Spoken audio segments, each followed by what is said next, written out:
What up? What up? You already know this is Punch Drunk Boxing, aka Mr. Mo Shot himself, aka El Adobo, aka El Sazón, aka El Borracho, aka Café Bustelo, aka El Pastor de Boxeo.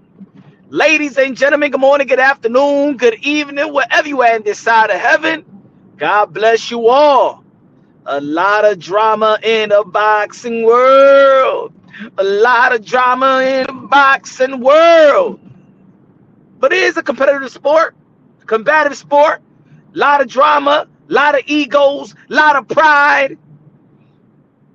Ladies and gentlemen, Turki Alalshikh, self-proclaimed the excellency. There's only one excellency in the world, and that's don't call no damn man no excellency. Ay, mira este tigre. Crazy. Yo, what's happening? Yo, y'all hear me? Y'all hear me? Y'all hear me? Y'all hear me? Let me know if y'all hear me. This thing is shutting down. What's going on? Why is it doing that? Yup. Let me know if y'all hear me. Let me know if y'all hear me, ladies and gentlemen. Let me know if y'all hear me. Let me know if y'all hear me. What's good? What's good? Everybody in the chat. What's good? Everybody in the chat.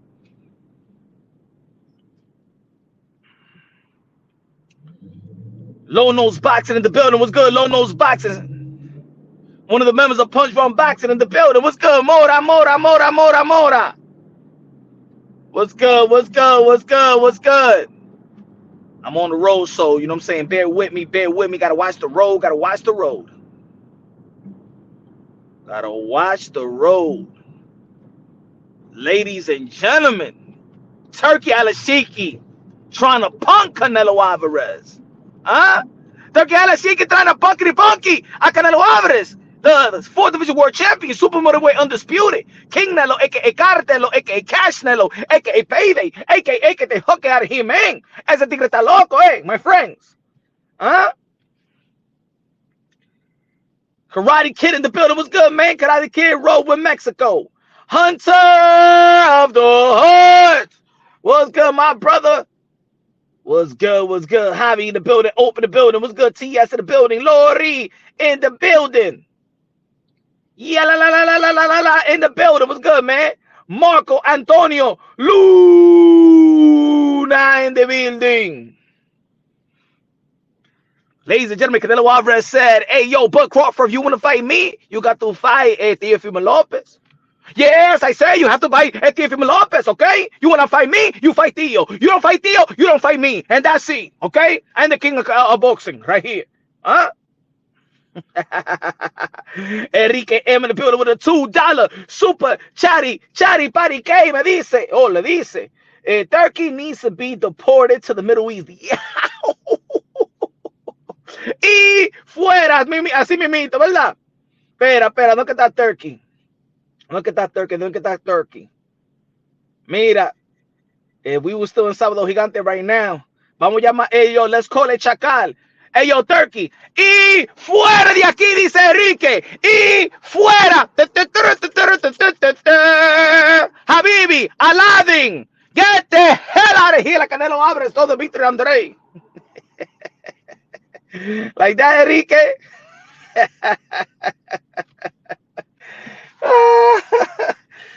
Yo. Who does Turki Alalshikh think he is? Trying to regulate the king, the face of boxing, arguably the best resume, arguably the one that has put in the most work in the sport of boxing of this generation. How dare Turkey say Canelo is afraid of anybody? You talking about Canelo that faced Shane Mosley, Trout, Cotto, Mayweather at the age of 23. Triple G 3 times. Kovalev. Moved up and dared to be great. B-Ball. Undisputed with Kalen Plant. They gonna call this man scared? Lara. What? Scared? Scared a 147-pounder? Hey, yo, Turki Alalshikh said that he's in it to make big fights. Big fights? Big fights. He said great fights. He's all about great fights. Man, Turki Alalshikh, you put on Turki. I'm sorry, you put on Tyson Fury versus Francis Ngannou. What are you talking about? You trying to put up great fights? Turki Alalshikh, Turki Alabibi. You put on AJ versus Francis Ngannou. Turki Alabibi. What are you talking about? You think that Bud Crawford versus Mazurmov was a great fight? Huh? Just like they used to tell Canelo Alvarez, he fought the weakest of champions. And nobody was talking about no damn Mazurmov 5 months ago. Let's be real, let's be honest. When we talking about the 154-pound division, we was talking about Tim Tszyu. We talking about Jamel Charlo, the undisputed reigning champion of the world. Huh? We talking about Fundura. We even, as a matter of fact, let me tell you like this. In the 154-pound division, we even talked more about Conor Benn than Mazurmov. Huh? Man, it's talking about trying to put the ultimate mismatch. Like if he ain't watched Jamel Charlo versus Canelo Alvarez. Hey, yo, this man, Turki Alalshikh, is a damn casual to the highest power. The only thing that he got is money. And because Canelo Alvarez is a whole different type of boss, es un jefe, mi hermano, okay? He's jefe, all right, Turki? Well, I have an offer for Canelo Alvarez, and if he is smart, he would accept. Mira how he talked to Canelo. Like if Canelo Alvarez is some B-level fighter, if Canelo Alvarez is a B-side fighter, if Canelo Alvarez is desperate for money, Canelo Alvarez in his weight interview stated, I take 80%.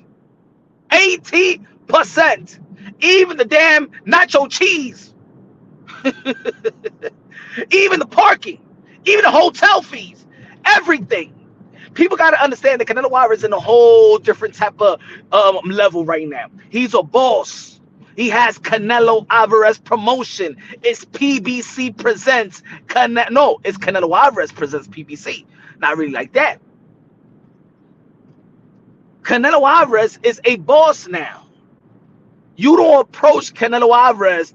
I am Turki Alalshikh, and I want you to perform in my season, whatever Ratif season, whatever that is called. And no, ain't nobody. Canelo Alvarez is not kissing the ring.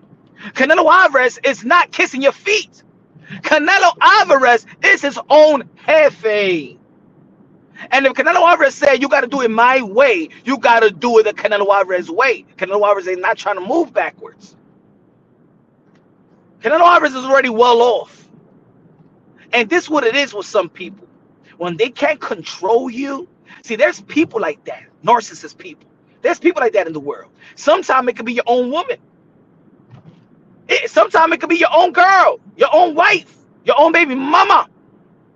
That want to control you, and when they can't control you, and vice versa, there's guys that like to be trolling women and stuff like that. Them insecure dudes that want their woman in their hands like that. You feel me? You can't do nothing, woman. You can't go out, woman. Get in the kitchen, woman.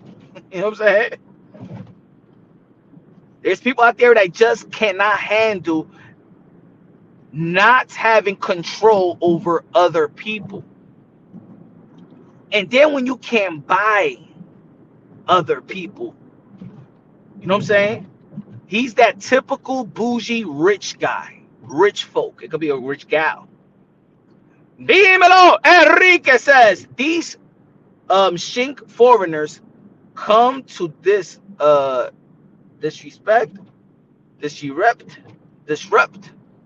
the USA. Did you mean disrespect the USA?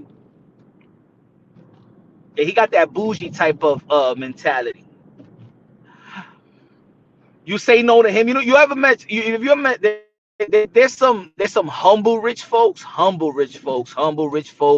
wealthy rich folks. I've met, you know what I'm saying, great humble people that love to be humanitarians. But then there's other people that like, they gotta buy your love, gotta buy your laugh, gotta buy you, gotta buy your time, all that.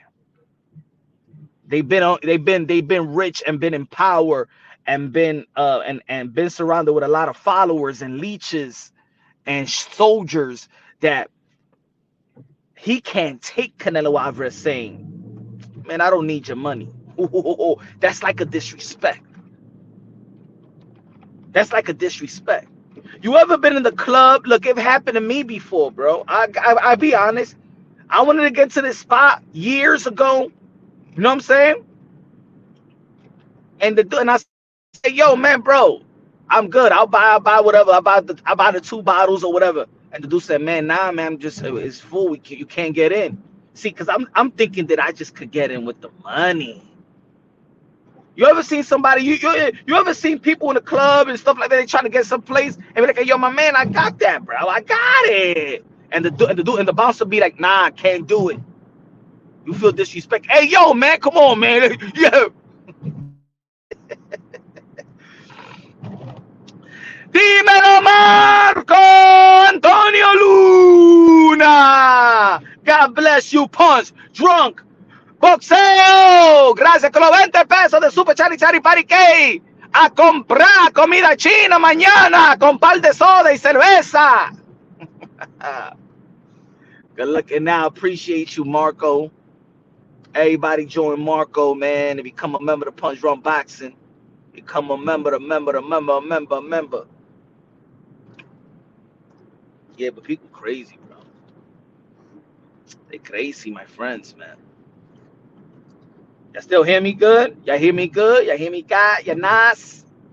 Shout out to everybody in the chat right now. Smash the like button, ladies and gentlemen. Smash the like, baby. He said, here we go. Coda said, here we go. What's good, Coda? What's good, bruh?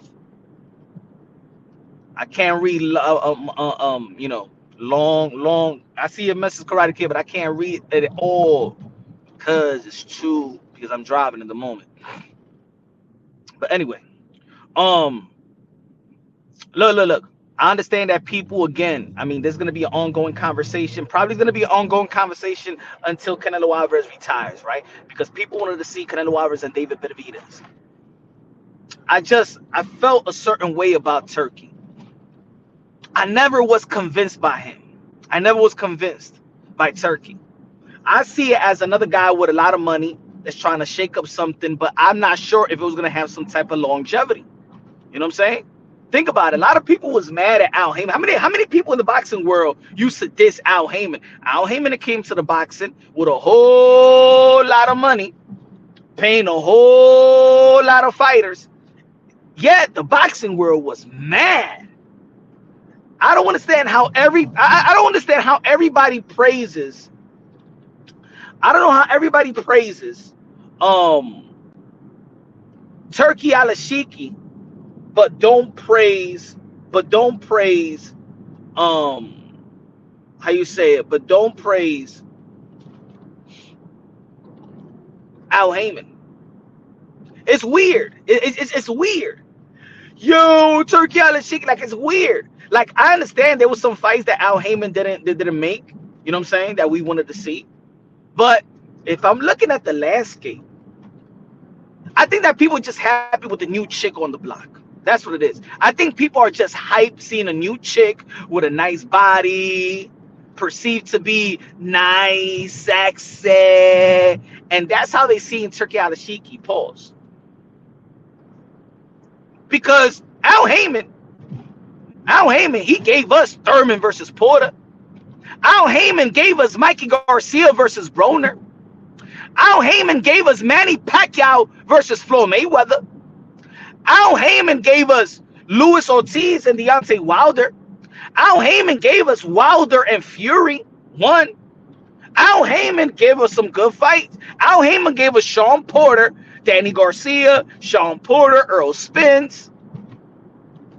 You know what I'm saying? He gave us some fights.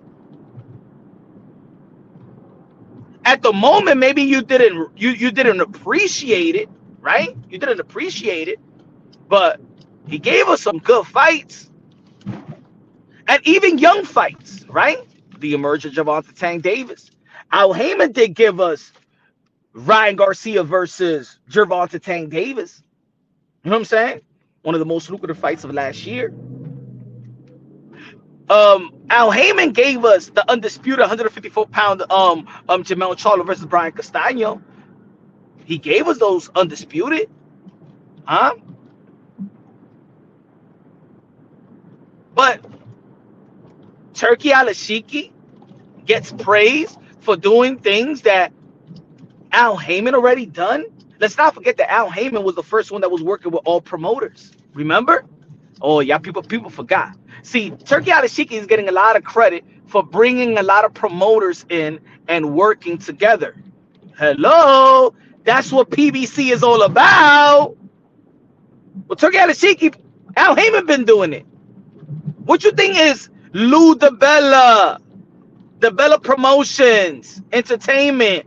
What you think is Manny Pacquiao Promotions, Mayweather Promotion, Samson Lickowitz, King's Promotion, all these promotional companies, Cameron Duncan. Al Haymon is doing what Turki Alalshikh. Turki Alalshikh is just taking the blueprint of Al Haymon. But why Al Haymon is hated? I never understood that. I never understood why everybody loved Aladdin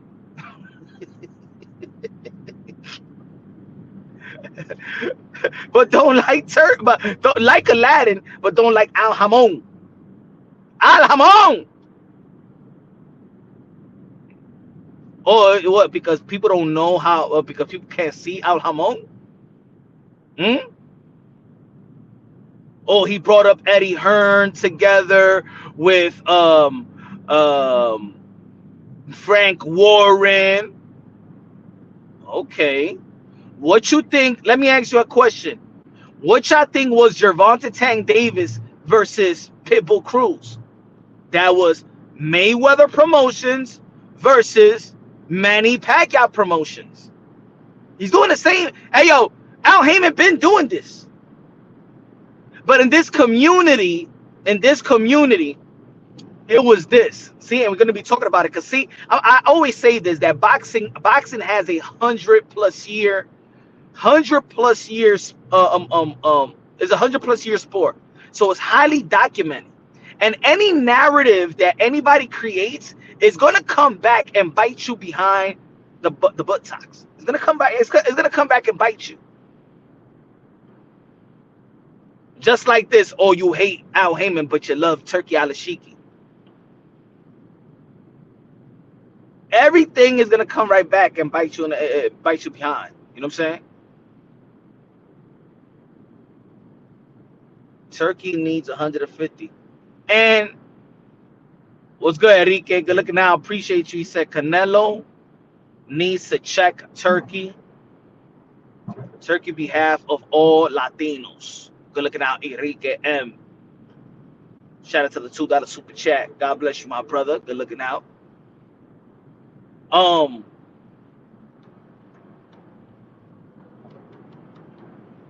So let's bring it back to this Terence Crawford thing, right?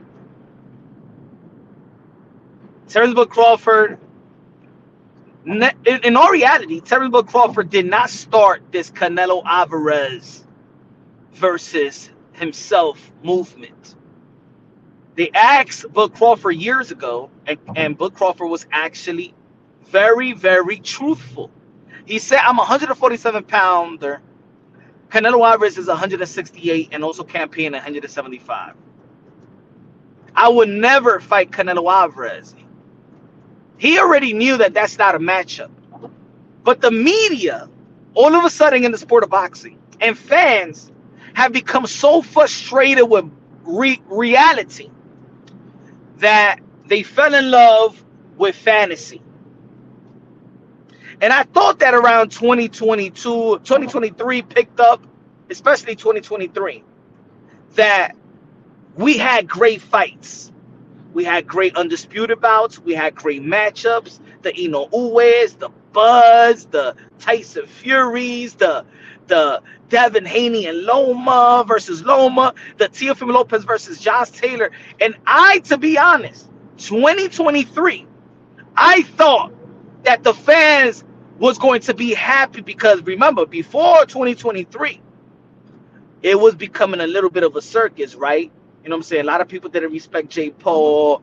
A lot of people didn't. It wasn't great matchups coming through fruition and things of that nature. But 2023, it was the best year, in my opinion, probably in the history of the sport of boxing. So Usyk to Anthony Joshua, it was great matchups. It was great legacy fights. It was great accomplishment, historic accomplishments going on in the sport of boxing, right? So I'm thinking the fans will go back to reality. But then the fans started talking about something that Bud Crawford already shut down. But because of their fantasies, and we're living in the world right now with social media and people rather live through perception than reality, people kept on asking Bud about Canelo. Now, Bud Crawford is a fighter. You know what I'm saying? So Bud Crawford is going to sound like a fighter. Like if you're going to keep on pushing another fighter and calling this fight, okay, now Bud Crawford is going to entertain it. So finally, Bud Crawford entertains the fantasy. And then it went from everybody asking for Canelo Alvarez to face David Benavidez, the giant, the Mexican monster, the Ecuadorian monster, the Dominican monster, huh? The enigma in the 168-pound division. Then they started asking Canelo Alvarez to face the undisputed welterweight champion of the world in Terence Bud Crawford. And I said this the other day. Matter of fact, I said this the other day. I've been saying it, but I said it this morning again, and I dropped the video, a video short. Good looking out with the super chat. Enrique said Canelo will put Crawford in a deep coma, vegetable state of mind, mushroom. I agree with you 100%. I've been saying this since day one. Good looking out, Enrique. $2 super chat. God bless you. I never seen any legendary fighter in the sport of boxing, 100+ years sport of boxing, has the responsibility of Canelo Alvarez. Yeah, I said it. Listen up, damn it. Yeah, I said it. Canelo Alvarez, unfortunately, or fortunate, whatever y'all want to, however y'all want to see it, has more responsibility than many Pacquiao, Floyd Mayweather, Oscar de la Hoya, all the legendary fighters had to have. Because, see, with Canelo Alvarez has to fight the best welterweight at 147. In between those gaps, and he needs to fight the best, arguably the best contender in 168. So Canelo Alvarez need to cover more ground than any other fighter in the history of the sport of boxing. Canelo Alvarez has the responsibility to fight the best 147. He already fought the best 154. He fought the best 160. He fought the best 168. And then he went up to fight the best, or arguably the best, and the champion at 175. Which fighter in the history of the sport of boxing was responsible to cover all those grounds? Turki Alalshikh proved my point. Turki Alalshikh Alapipi proved my point in his tweet yesterday. Canelo Alvarez is afraid of Terence Crawford and David Benavidez. So you're telling me that Canelo Alvarez is afraid of Goliath and David? David being Bud Crawford, Goliath meaning David Benavidez. Now, I heard of a matchup.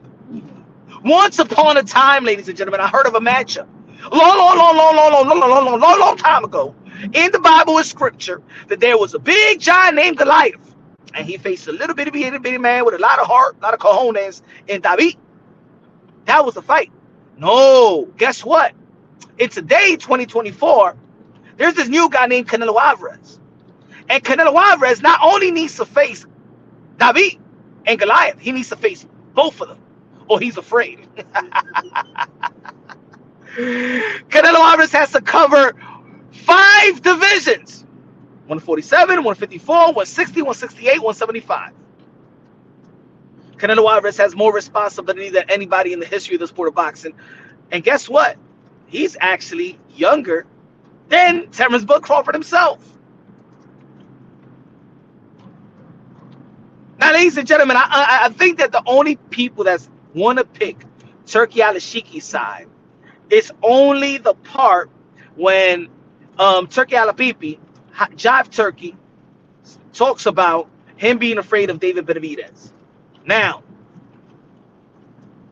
some people could interpret that Canelo Alvarez is very adamant not to fight David Benavidez, and Canelo Alvarez have stated, a couple of excuses that he never used before why he moves up. He never cared about how big you are.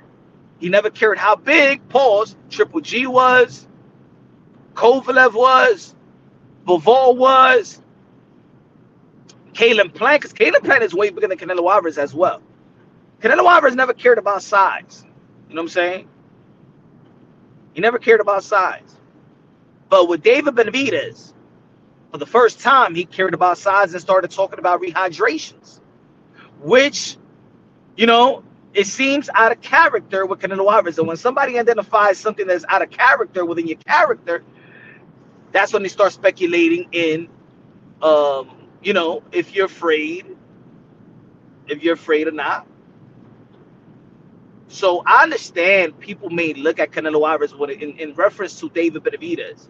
You know what I'm saying? Like, why does he want to take the risk? Why is he asking for way too much money and things of that nature? But in the end of the day, Canelo Alvarez, what's good, Rap Star Boxing Out, is the voice of the UK, London, bruv. Canelo Alvarez is in a whole different type of position right now.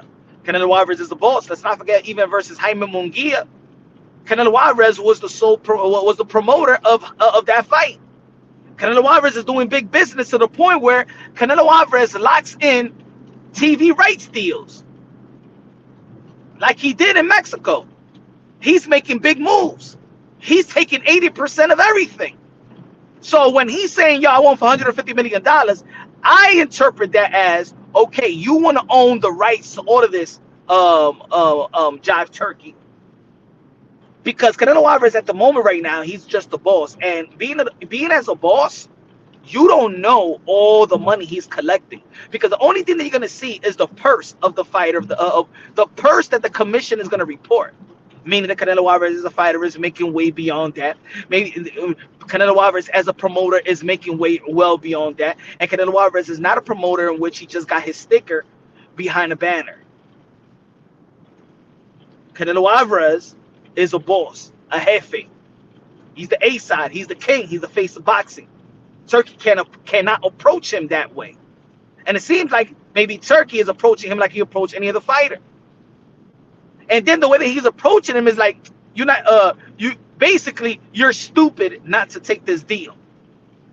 Yo, it comes to a point where it's nothing different if you have $300 million and $200 million. What's the difference in the lifestyle? Nothing. Let's not forget the nature of Canelo Alvarez. Canelo Alvarez is a guy that bets on himself. Even I remember, ladies and gentlemen, do you remember the biggest contract in boxing history? What was the biggest contract in boxing history, ladies and gentlemen? Y'all can help y'all boy, Mr. Moonshot. Can y'all tell me what was the biggest boxing contract signed in the history of the sport of boxing?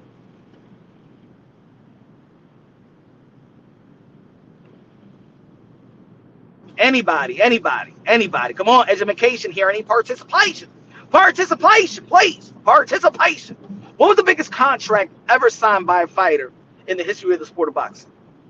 The most lucrative contract ever signed. $300 million with the zone. Thank you very much. Now, almost $300 million. I think it was $262 million or $256 million. I'm sorry, $352 million. 250. I think it was 356 or $352 million. Yes, Canelo. Yes, thank you. What did Canelo Alvarez do? What did Canelo Alvarez do with that contract?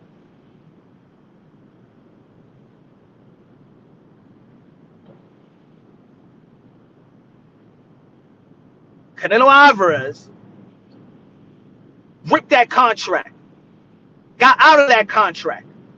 365, okay, let's go 365. So when people say, oh, Canelo Alvarez is asking for this much money, oh, Canelo Alvarez already had those type of money in the table. And you know what? He abandoned that type of money because he was betting on himself to put himself in position in which he is at today as a boss. Not just a man that's getting paid, but a guy that's an owner. The guy that he controls his money. It's beyond just being a fighter in the ring, ladies and gentlemen. So when he pushing $150 million to his face, and people, and he's asking, let me get $150, $150 million, 200. Oh, yo, yeah, get that, put that on the table, and then we'll talk.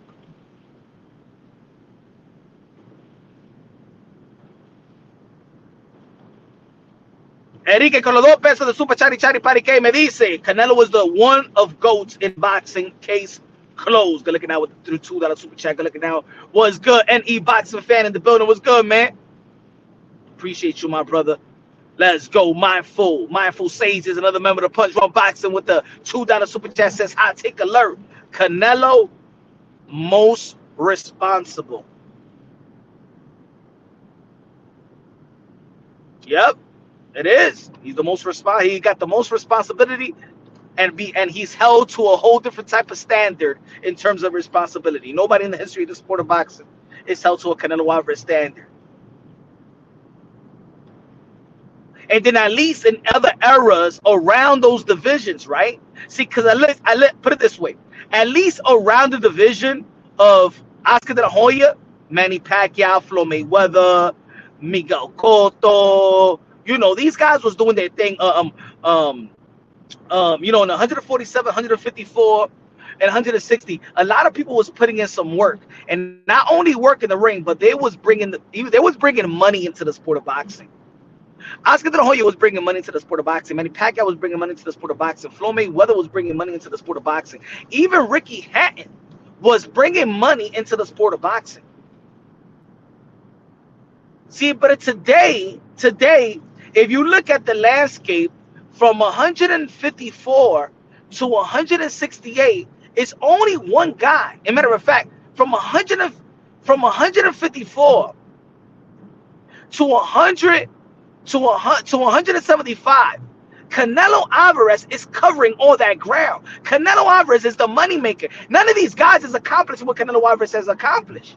But it's only one guy that has not even Triple G has Canelo Alvarez responsibilities. And to be honest, y'all know, y'all been following the channel. Triple G was been flying under the radar.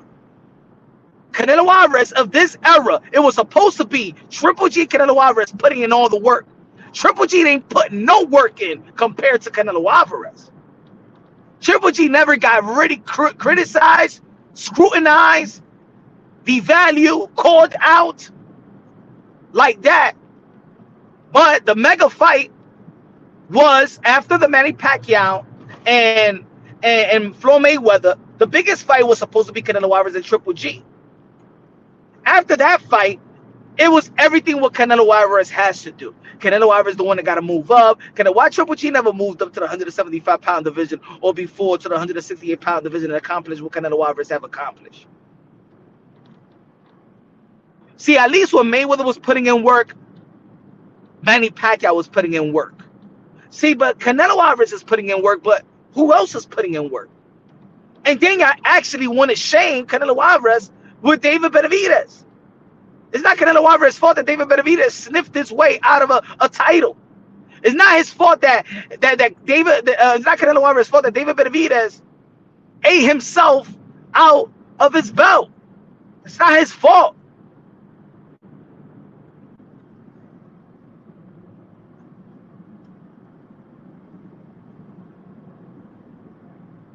So in all actuality, Turki is acting like a bougie, spoiled little brat that can't get his way.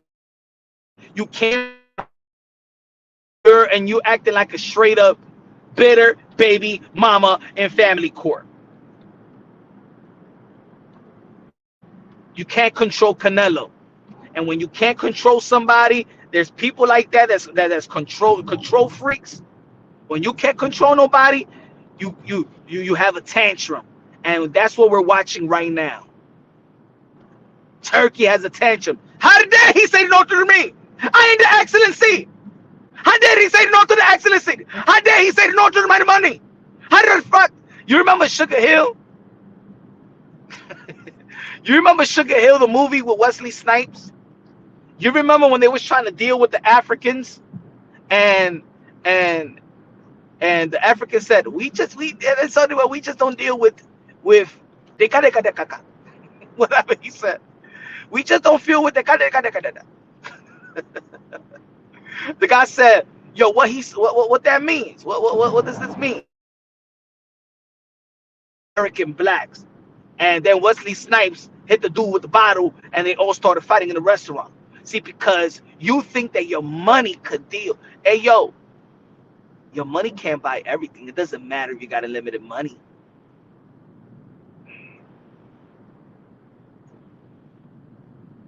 And that's why Turkey is tight.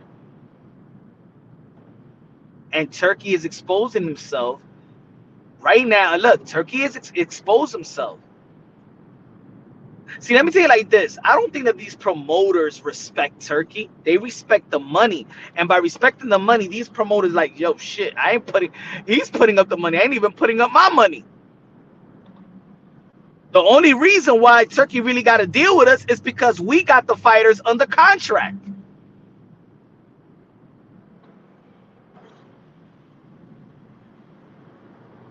So they don't got to put up the money, and they get in their percentage. So win-win with the promoters. You think that Bob Arum, you think that Oscar De La Hoya would change their business model? What do you think it took Eddie Hearn to work with Frank Martin? He's buying his way. But what happens when he don't want to buy his way no more? What happens with that? Rumor has it that Turkey that they lost like $10 million in that Bud Crawford fight with Mashamov.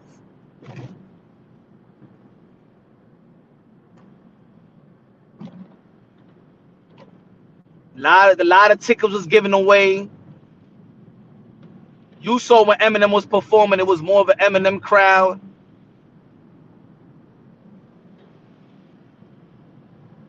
You know that Bud Crawford can't sell no damn arena. Bud Crawford can't even do more than 13,000 in his hometown.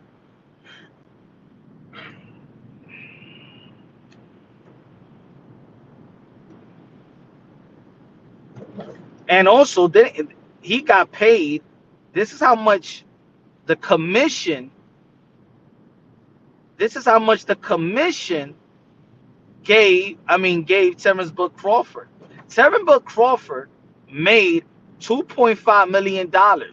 Now, of course, in boxing, you get more under the table. We don't know exactly the facts, but with the commission, his guarantee was $2.5 million. Now, I know we're not a channel that likes pocket watching, but these fighters do like to say they're the A side and B side, and we make this, and Bud Crawford, and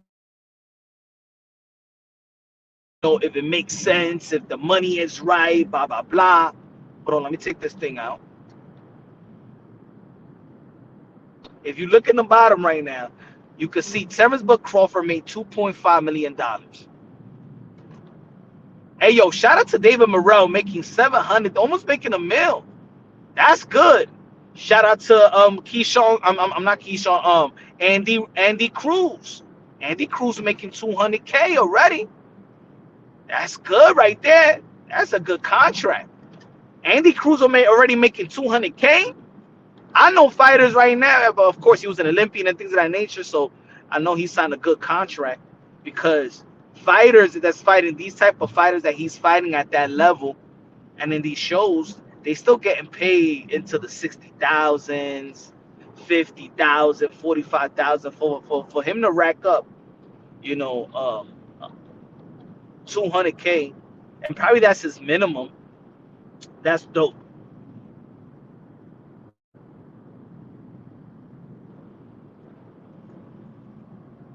Bud Crawford got to pay that money. You know what I'm saying?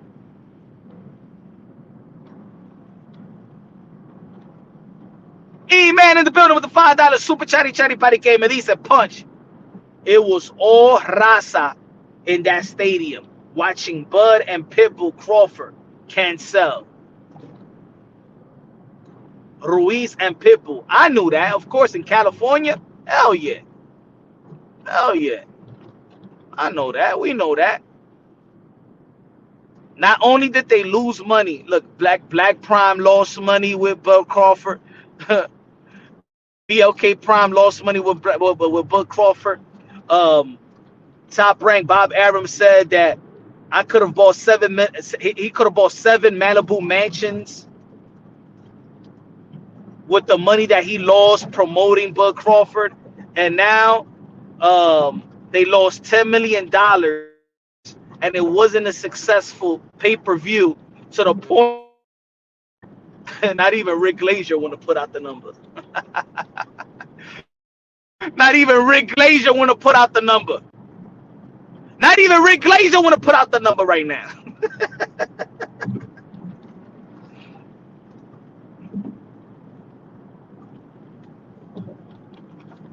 So Teofimo Lopez made $2.5 million. Or I believe it was $2 million, 2.3, 2.2. That's his minimum. So if Bud Crawford is accepting $2.5 million to fight Mashramov, why not fight Teofimo Lopez for that type of money? Or I know you get paid even more, because Canelo Alvarez said, see, there's a lot of people that wanted to see that matchup. There's a lot of people that wanted to see that matchup. Yo.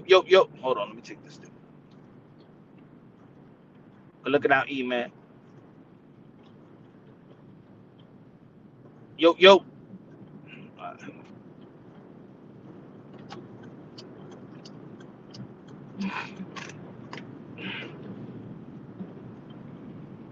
See what the people saying.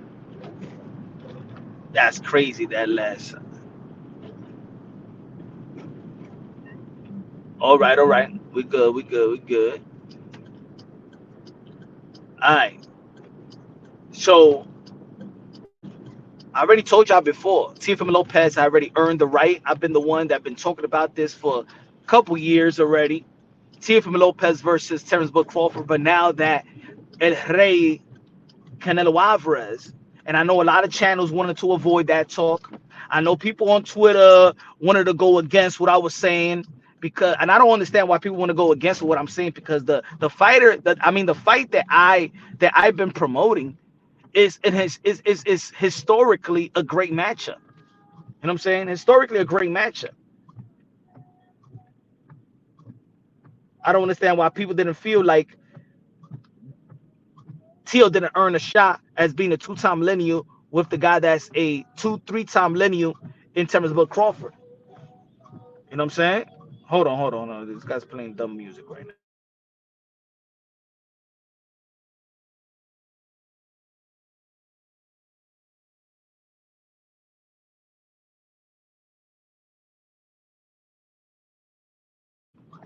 So yeah, Canelo Alvarez have stated that he wants Bud Crawford to fight Teofimo Lopez, and I think that was also a message to Turki Alalshikh when Canelo Alvarez said he deserves it more than me, meaning he deserves to get paid by you more than me, because in all reality, I already got my money, I already got my fights, I already got my deal.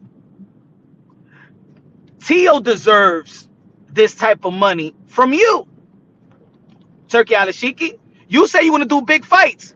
You said that you wanted to bring boxing back a year ago. Turki Alalshikh said he wanted to bring boxing back like what it used to be. His favorite fighter is Roberto Duran. One of his favorite fighters was Roberto Duran. One of his favorite fighters. Well, Roberto Duran is a guy that is known for moving up. Well, The guy that's doing that, Teofimo Lopez, and you respect Bud Crawford for doing the same thing. That's a great fight. Should get his ultimate respect and support. I like Virgil Ortiz as well. I like Virgil Ortiz versus Bud. I like that fight. I love that fight. You know what I'm saying? I've been wanting to see that fight in the welterweight division when they was trying to play, when they politically was playing Virgil Ortiz. But you already know this Saturday we got Virgil Ortiz versus Bo Chuck. You know what I'm saying? It's gonna be a good fight. I do got Virgil Ortiz. I believe it's gonna be a fight just like the Mean Machine, in my opinion. Well, he could face some type of adversity, but I believe the Virgil Ortiz is a destructive force. He's a phenom in 147 and 154 pound division. You know, he's right now competing in 154. Again, I believe that when I do agree with Turki Alalshikh when he did say a potential fight that he want to see Virgil versus Canelo. I mean Virgil versus Bud. I think that's a great fight. Again, years ago, 2020, he's been in position to face Bud Crawford for 4 years. Let's not forget that he was number 2 in the WBO, and he was supposed to be number 1 because Danny Silva Garcia at the time was number 1, and Danny Silva Garcia won the WBC route to face Earl the True Spence, and they were supposed to elevate Virgil Ortiz, but they didn't. And he did fight an eliminator. Remember, he was a WBA gold as well. So he was supposed to be already a mandatory position. But then they strategically, politically moved Sean Porter, who was not ranked in the top 15. Within 3 months, he moved to the number 4, and then he moved to the number 1 after Danny Silva Garcia left the rankings. So Virgil Ortiz and Ortiz team was very frustrated that Bud Crawford didn't get mandated to fight Virgil Ortiz. It should have never been it should have never been Sean Porter mandated by the WBO to face Bud Crawford. If y'all go do your history, I did a video. I think I was the only one that's talking about it. I was the only one that was talking about it. Even I spoke to Virgil Ortiz Sr. He hit me up, and he was frustrated about it because nobody was talking about it but me. So he thanked me for, you know, knowing the facts and doing my education. You know what I'm saying? I want to see a Teofimo Lopez versus Crawford. I would love to see a Virgil versus Crawford as well. I would like to see Jamel in 154. And we're just talking about strictly 154. I would like to see this matchup. Look at this matchup. Jamel Charlo versus Terence Crawford in 154. There you go, Turkey. This is the real king in 154 pound division. He's the real king. He's the real undisputed king. Everybody else in the 154 pound division is a bunch of belt holders. This is the guy. This is the man. I don't give a damn if y'all like it or not. I don't give a damn if y'all like Charlo or not. This is the man right here. But check this out. Super Bowl, and you already know that last year I was promoting the Super Bowl. I would say, yo, somebody gotta get that matchup. But this right here is ideal. You know why? Because the Super Bowl is going to take place in New Orleans, Louisiana, New Orleans, in which Jamel Charlo really is born and was raised in Louisiana and Houston. So you got the Louisiana guy, and they still rep Louisiana as well. As much as Houston, they do rep Louisiana because it was born and also raised there as well. They went to, I think when they got older, they moved to Houston, and they went to high school in Houston. I think it was junior high school and high school in Houston. But they also identify themselves as a Louisiana cat. So Super Bowl week in Louisiana, Bud Crawford versus Jamel Charlo will be a great, ideal matchup over there. You know what I'm saying? I want to see that fight. That's a great fight. A lot of people felt that, oh, no, you hating on Bud. No, I'm not hating on Bud. I was hating on a fantasy fight. It's a difference. I was hating on a fantasy fight. I wasn't hating on Bud Crawford. I was not supporting a fantasy fight, knowing that there's so many fights for Bud Crawford. If Bud Crawford wants to claim this is the Bud Crawford era, as a matter of fact, Bud Crawford right now got way better potential great fights than Canelo Alvarez himself. Canelo Alvarez only has right now, to be honest, is the David Benavidez. That's the only fight that people want to claim for. But Bud Crawford, if he does, you know, acknowledge other great money legacy fights, he will keep calling. He will call out a Jamel Charlo again. He will a Fundura fight, unification bout. He would fight a Teofimo Lopez. Fight Teo because Teo is the only man that's actually calling you with some hair on his chest, bro. He's the only one that's going out there barking at Bud. Like, I want to see Boots, but let's be honest. Boots ain't barking like Teo. He's not barking at him like that. He went out there, he saw Bud, and he was nice. Nah, come on, man. You went out there to be a fan?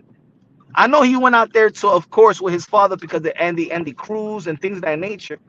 But damn, man, you that was your opportunity. See, let me give you an example. When Terence Bud Crawford saw Earl Spence, he let it be known. You know what I'm saying? It was the infamous situation in which, you know, when they both was talking to one another, right? You know what I'm saying? That created that type of good buzz. When it was him, Bob Arum, everybody. Why didn't Boots create that type of atmosphere? I think he didn't take advantage of that atmosphere.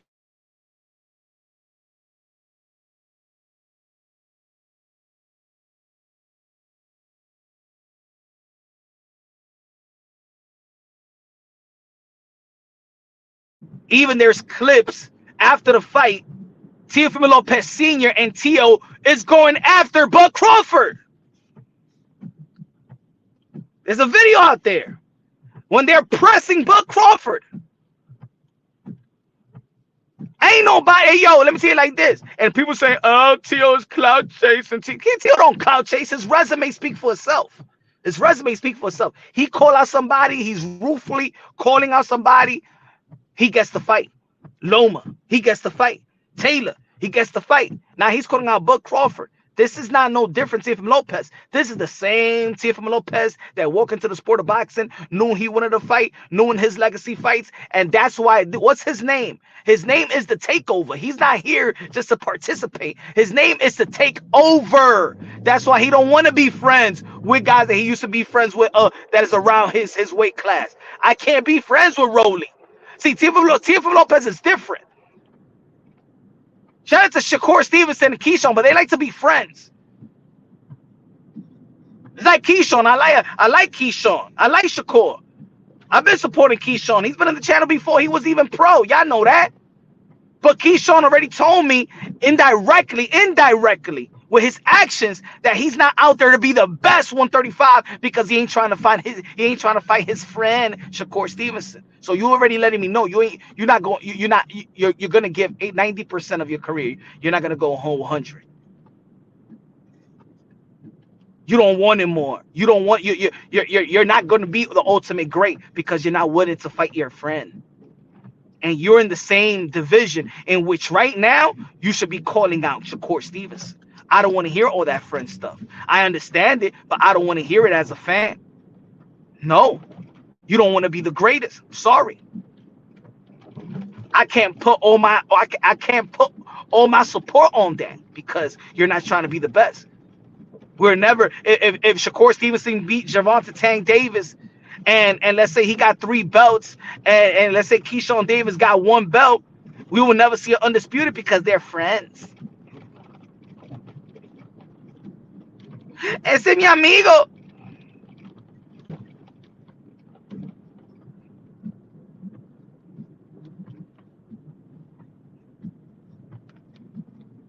Teofimo Lopez says, if I'm trash, you're garbage. Bo Mack, Bud Crawford's team is highly emotional because they found somebody that wants to fight. And I don't understand. I told y'all this the other day. Bud Crawford should acknowledge Teofimo Lopez. He didn't like when he wasn't getting acknowledged by PBC. Bud Crawford didn't like it when he was not getting acknowledged by PBC and Al Haymon and the welterweights. In 140-pound division, you was calling out Manny Pacquiao and Keith one-time Thurman after the Felix Diaz fight. And you was a 140-pounder. And everybody respected it. I don't want Bud Crawford to become who he hated. Do it right. Don't be a hypocrite. Because then I'm gonna look back and say, oh, all that shit was all cap. All that was all cap. Because I don't want you to act like they was acting towards you.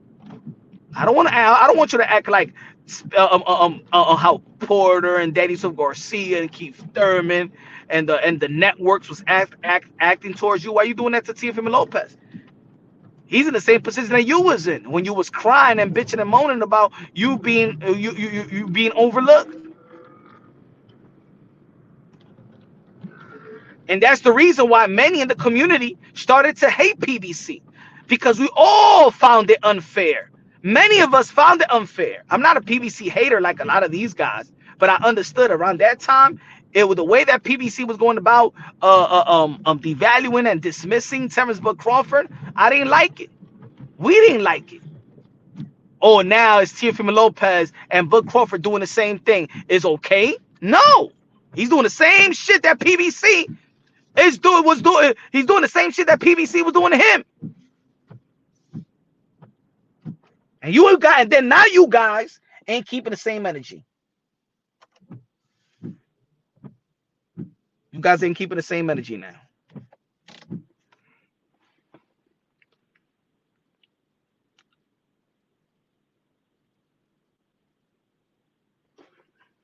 But I'm gonna say it again. And like I said the other day, look at Bud Crawford. Bud Crawford was looking at Teofimo Lopez attire. You know what I'm saying? Grand gloves, same shorts. I think Bud Crawford admires Teo.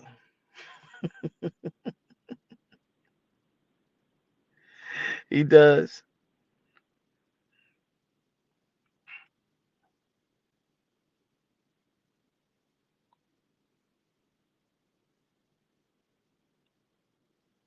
Turkey effed up beefing with two faces of boxing. Yeah, because he's a little spoiled brat. That's what it is. Turkey Alalshikh just can't control. He think he can control everything with his money. And just because everybody want to kiss, just because he found a lot of people in the sport of boxing wanting to kiss his ring and kiss his feet, he can't take it that Canelo Alvarez ain't being one of those personnels. You know?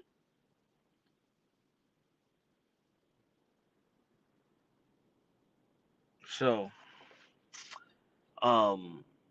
later on I'm gonna be dropping this video. I'm kind of tight about this situation, but we gotta speak up like I've been saying for quite some time. Real men gotta stand up. Real men stand up. There's too many beta males out here. We need to protect our women. We gotta protect our children. You know what I'm saying? We gotta be the extension of God. We gotta take our place right back into the head of the table and stuff like that, because this thing that's going on in the Olympics, for real, man, I'm ticked off by it. But what ticks me off is that us men collectively around the world has let this satanic community run amok in our society and the psyche of our youth. So this Friday, the XY chromosomes fighters that was beating on the double X chromosome fighters in the Olympics, they're fighting for the gold. What a coincidence. What a coincidence that in Paris, the two XY chromosome fighters that was beaten on the double X chromosome fighters are in the final for the gold medal this Friday. Wow. But that's gonna be my video a little bit later on. I'm gonna be talking about that tomorrow in the live. And we're gonna be talking about the same thing tomorrow. And I'm gonna open up the panels and stuff like that. You know, on Wednesday I'll be on the road and stuff like that. So I don't, but most deaf. It's disgusting. But you know what? We got to take responsibility and accountability for letting this satanic community walk into the public schools or children's schools, place their skittle flags all on churches and things of that nature. We have become so weak, a society of weak. I don't know how the population of men have let 0.1, 0.2 of a population really take advantage and really take control on churches, in schools. It's crazy. Why? And I want to, you know what? We're gonna start this brotherhood circle, and yes, righteous women also could join in and stuff like that. But um, we got to start this brotherhood circle episodes once a week again, like we used to do on Sundays, because really we got to get to the bottom of it. And the first video, the first question, and I'm gonna open up the panels because we really got to we got to be a community to really get to the bottom of this and change pronto. Why men became so weak? When and why did how men became so weak? And I really want to have this conversation, and I really want us to be real. The people that's going to be on the panel that want to join in and give their opinions. I want to know why we can how did we let a 0.1, 0.2 community try to regulate how we talk, try to regulate our schools, try to regulate how we see, try to regulate gender, try to regulate how we let that happen? Where are the men? Is you telling me 80% of the men became beta? It's crazy. It's crazy, ladies and gentlemen. We're gonna have to talk about that. We're gonna be talking about tomorrow because we're gonna be talking about the satanic, the internet punch. People be brainwashed, but still, Savage. How? Like, how don't we see fathers seeing their daughters compete with these confused weirdos? And these fathers are just letting their daughters train hard. I know they invest in their, because we all, if you got kids, you know that having your kids in AAU and training, you make investments.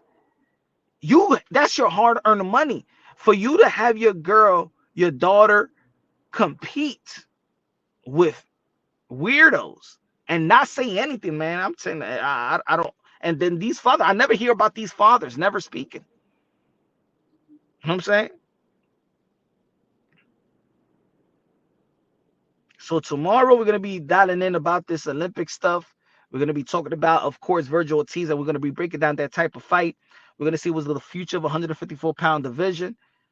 Um, so let me know. I will let you know so we can understand what's going on. Because the Bible says so. Great delusion, easily deceived adult. Haha, punch pass of victory for Tio over Bud. I think so. I think he got a great chance. Of course, he'll be the underdog, but like we always know, good looking out, mindful sages. We already know that Teofimo Lopez, when the lights are bright, he performs bright. He becomes a brighter fighter. We all know that. But ladies and gentlemen, tomorrow we back at it. Love y'all. God bless, and on to the next.